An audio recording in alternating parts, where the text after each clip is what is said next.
ಉತ್ತರ ಕನ್ನಡ ಜಿಲ್ಲೆಯಲ್ಲಿ ಮಂಗನ ಕಾಯಿಲೆ ಸೋಂಕು ಪತ್ತೆಯಾಗಿದ್ದು ಈ ಬಾರಿ ಹಲವು ತಾಲೂಕುಗಳಲ್ಲಿ ಈ ಸೋಂಕು ಪತ್ತೆಯಾಗಿದೆ. ಹೀಗಾಗಿ ಅಲ್ಲಿನ ಜನರು ಆತಂಕವನ್ನು ಕೂಡ ವ್ಯಕ್ತಪಡಿಸಿದ್ದಾರೆ. ಈ ಕುರಿತ ಡೀಟೇಲ್ಸ್ ಇಲ್ಲಿದೆ, ನೀವೇ ನೋಡಿ. ಉತ್ತರ ಕನ್ನಡದಲ್ಲಿ ಮತ್ತೆ ಮಂಗನ ಕಾಯಿಲೆ, 4 ಜನರಲ್ಲಿ ಕಾಣಿಸಿಕೊಂಡ ಕೆಎಫ್ಡಿ, ರಕ್ತ ಮಾದರಿ ವರದಿ ಬರುವಷ್ಟರಲ್ಲಿ ರೋಗ ಉಲ್ಬಣ. ಉತ್ತರ ಕನ್ನಡ ಜಿಲ್ಲೆಯಲ್ಲಿ ಬಿಸಿಲ ಬೇಗೆ ಹೆಚ್ಚಾಗುತ್ತಿದ್ದಂತೆ ಮಂಗನ ಕಾಯಿಲೆಯ ಸೋಂಕು ಹೆಚ್ಚಾಗುತ್ತಲೇ ಇದೆ. ಕಳೆದ ವರ್ಷ 82 ಜನರಲ್ಲಿ ಕಾಣಿಸಿಕೊಂಡಿದ್ದ ಮಂಗನ ಕಾಯಿಲೆ 6 ಜನರ ಸಾವಿಗೂ ಕಾರಣವಾಗಿತ್ತು. ಈ ಬಾರಿ 4 ಜನರಲ್ಲಿ ಕಾಣಿಸಿಕೊಂಡಿದ್ದು ಮತ್ತೆ ಹೆಚ್ಚಾಗುವ ಆತಂಕ ತಂದೊಡ್ಡಿದೆ. ಉತ್ತರ ಕನ್ನಡ ಜಿಲ್ಲೆಯ ಶಿರಸಿ, ಸಿದ್ದಾಪುರ, ಹೊನ್ನಾವರ ತಾಲೂಕಿನಲ್ಲಿ ಮಂಗನ ಕಾಯಿಲೆಯ ಸೋಂಕು ಪತ್ತೆಯಾಗಿದೆ. ಶಿರಸಿ ತಾಲೂಕಿನ ರೇವಣಕಟ್ಟದಲ್ಲಿ 58 ವರ್ಷದ ಮಹಿಳೆಗೆ ಸೋಂಕು ಕಾಣಿಸಿಕೊಂಡರೆ, ಹೊನ್ನಾವರದ ಜನಕಡಕಲ್ನಲ್ಲಿ 2 ಮಹಿಳೆಯರು ಹಾಗೂ ಸಿದ್ದಾಪುರ ತಾಲೂಕಿನ ಕಾನಸೂರಿನಲ್ಲಿ ಹಾವೇರಿಯಿಂದ ಬಂದ 14 ವರ್ಷದ ಬಾಲಕನಲ್ಲಿ ಸೋಂಕು ಪತ್ತೆಯಾಗಿದೆ. ಇನ್ನು ಕಳೆದ 25 ವರ್ಷಗಳಿಂದ ಜಿಲ್ಲೆಯಲ್ಲಿ ಬೇಸಿಗೆಯಲ್ಲಿ ಈ ಮಂಗನ ಕಾಯಿಲೆ ಹೆಚ್ಚು ಉಲ್ಬಣಿಸುತ್ತಿದೆ. ಮಂಗನ ಕಾಯಿಲೆ ಪತ್ತೆಗೆ ರೋಗಿಯ ರಕ್ತ ಮಾದರಿಯನ್ನು ಶಿವಮೊಗ್ಗಕ್ಕೆ ಕಳುಹಿಸಬೇಕು. ವರದಿ ಬರುವಷ್ಟರಲ್ಲಿ ರೋಗಿಗೆ ಕಾಯಿಲೆ ಉಲ್ಬಣಿಸುತ್ತದೆ. ಇತ್ತೀಚಿನವರೆಗೂ ಬೂಸ್ಟರ್ ಡೋಸ್ ಅನ್ನ ಸೋಂಕಿತ ಪ್ರದೇಶದ ಜನರಿಗೆ ನೀಡಲಾಗುತ್ತಿತ್ತು. ಆದರೆ ಈ ಚುಚ್ಚುಮದ್ದನ್ನ ವಿಶ್ವ ಆರೋಗ್ಯ ಸಂಸ್ಥೆ ನಿಷೇಧಿಸಿದೆ.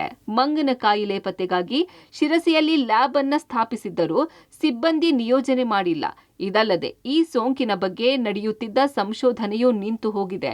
ಈ ನಿರ್ಲಕ್ಷ್ಯವೇ ಪ್ರತಿ ವರ್ಷ ಜನರ ಸಾವಿಗೆ ಮತ್ತು ಸೋಂಕಿಗೆ ಕಾರಣವಾಗುತ್ತಿದೆ ಎಂಬುದು ಸ್ಥಳೀಯರ ಆರೋಪ.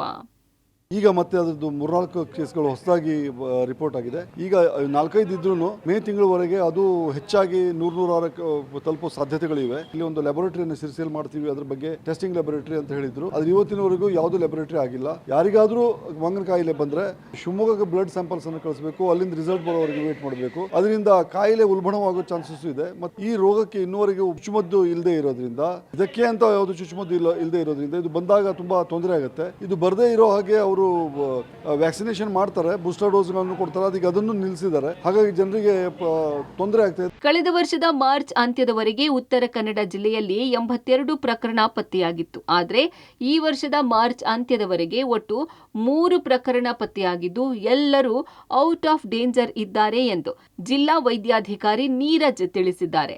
ಜನರು ಆತಂಕ ಪಡುವ ಅವಶ್ಯಕತೆ ಇಲ್ಲ ಎಂದು ಡಿಎಚ್ಒ ಡಾಕ್ಟರ್ ನೀರಜ್ ಹೇಳಿದ್ದಾರೆ. ಫೆಬ್ರವರಿ 23ಕ್ಕೆ ಮೊದಲನೇ ಪ್ರಕರಣ ಶಿರಸಿ ತಾಲೂಕು ರೇವಣಕಟ್ಟ PHC ವ್ಯಾಪ್ತಿಯಲ್ಲಿ ರಿಪೋರ್ಟ್ ಆಯಿತು. 4 ದಿನ ಅವರು ಟ್ರೀಟ್ಮೆಂಟ್ ತೊಗೊಂಡು ಆರಾಮಾಗಿತ್ತು. ಅದಾದ ನಂತರ ಕಳೆದ 10 ದಿನದಲ್ಲಿ ನಮಗೆ 3 ಪ್ರಕರಣಗಳು ಕಂಡುಬಂದಿದ್ದಾವೆ. ಅದರಲ್ಲಿ 2 ಪ್ರಕರಣಗಳು ಹೊನ್ನಾವರ ತಾಲೂಕು ಚಿಕ್ಕನಗೂಡು ಗ್ರಾಮ ಪಂಚಾಯಿತಿ.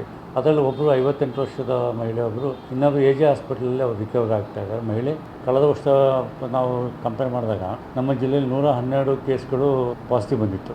3 ಕೇಸ್ ಪಾಸಿಟಿವ್ ಬಂತು ಮಾರ್ಚ್ ಎಂಡ್ವರೆಗೂ. ಏಪ್ರಿಲ್ ತಿಂಗಳಲ್ಲಿ 1 ಕೇಸು. ಸೊ 4 ಕೇಸ್ ಪಾಸಿಟಿವ್ ಬಂದಿದೆ. ಸಾಕಷ್ಟು ಕೇಸ್ಗಳು ಕಡಿಮೆ ಆಗಿದೆ.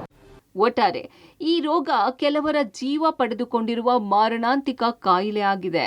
ಸೂಕ್ತ ಲಸಿಕೆ ಹಾಗೂ ಔಷಧಿ ಇಲ್ಲದಿರುವುದರಿಂದ ಈ ಕಾಯಿಲೆ ಕಂಟ್ರೋಲ್ ಮಾಡುವುದು ಆರೋಗ್ಯ ಇಲಾಖೆಗೆ ಭಾರಿ ತಲೆನೋವಾಗಿ ಪರಿಣಮಿಸಿದೆ. Naveen Sagar, public TV, Karwar.